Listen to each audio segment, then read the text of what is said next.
Assalamualaikum warahmatullahi wabarakatuh. Perkenalkan, nama saya Yufira Fajajara. Saya dari Prodi D3 Kebidanan Unsika. Di sini saya akan menjelaskan mengenai promosi kesehatan dalam upaya promotif, preventif, kuratif, dan rehabilitatif mengenai hal dalam bidang remaja. Untuk penyakit yang saya akan bahas mengenai obesitas, mari kita simak sama-sama mengenai materi obesitas tersebut. Pengertian obesitas. Obesitas adalah kondisi ketika lemak yang menumpuk di dalam tubuh sangat banyak akibat kalori masuk lebih banyak dibandingkan yang dibakar.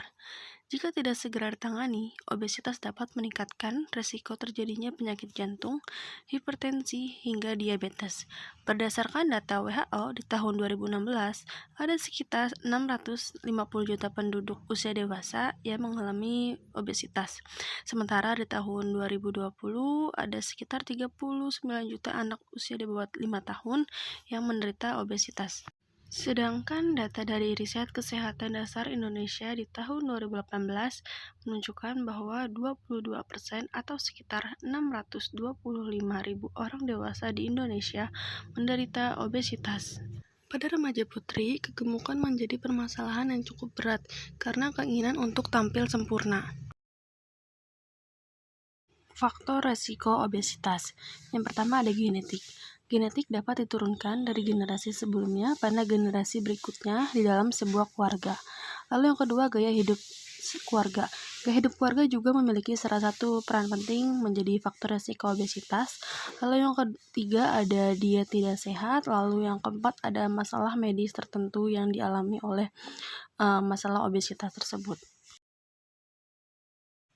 Selanjutnya ada penyebab obesitas. Terjadi ketika kadar kalori masuk lebih banyak dari yang dibutuhkan oleh tubuh. Yang pertama ada penyebab medis. Sistem pengontrol yang mengatur perilaku makan terletak pada suatu bagian otak yang disebut dengan hipotalamus, sebuah kumpulan inti sel dalam otak yang langsung berhubungan dengan bagian-bagian lain. Lalu yang kedua ada jarang beraktivitas. Lalu yang ketiga pola makan. Lalu yang keempat kebiasaan makan yang tidak sehat seperti mungkin sering makan junk food. Selanjutnya, gejala obesitas. Obesitas tidak memiliki gejala yang pasti, namun dokter akan mendiagnosis kondisi ini ketika indeks massa tubuh atau IMT Anda 30 atau lebih. Untuk menentukan apakah seseorang termasuk obesitas atau tidak, diukur menggunakan BMI atau Body Mass Index, lingkar pinggang, rasio lingkar pinggang dan panggul, tebal lipatan kulit, kadar lemak tubuh, dan alat bioelectrical impedance analysis atau BIA. Selanjutnya ada diagnosis obesitas. Yang pertama, analisis merupakan riwayat BB sebelumnya, penurunan BB, kebiasaan olahraga, dan pola makan. Yang kedua, riwayat kesehatan keluarga untuk melihat adanya faktor resiko. Yang ketiga, pemeriksaan umum fisik atau dilakukan dengan TTV dan pemeriksaan abdomen.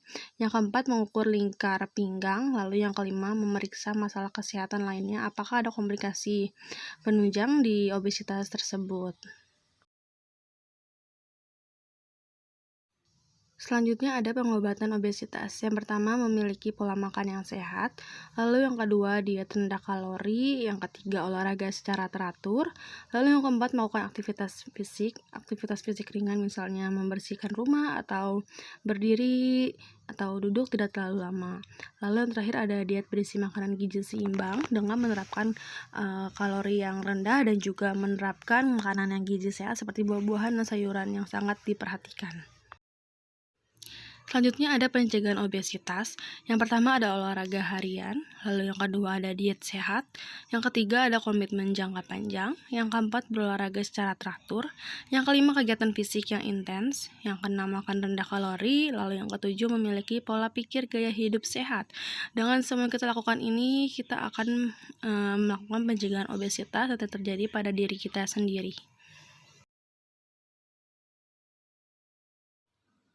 Baik, segitu saja yang bisa saya sampaikan. Kurang lebihnya mohon dimaafkan. Wabillahi taufiq wal hidayah. Wassalamualaikum warahmatullahi wabarakatuh. Terima kasih untuk teman-teman semuanya yang sudah menyimak materi obesitas yang telah saya paparkan. Semoga apa yang telah saya sampaikan bermanfaat bagi teman-teman semua. Saya akhiri. Wassalamualaikum warahmatullahi wabarakatuh.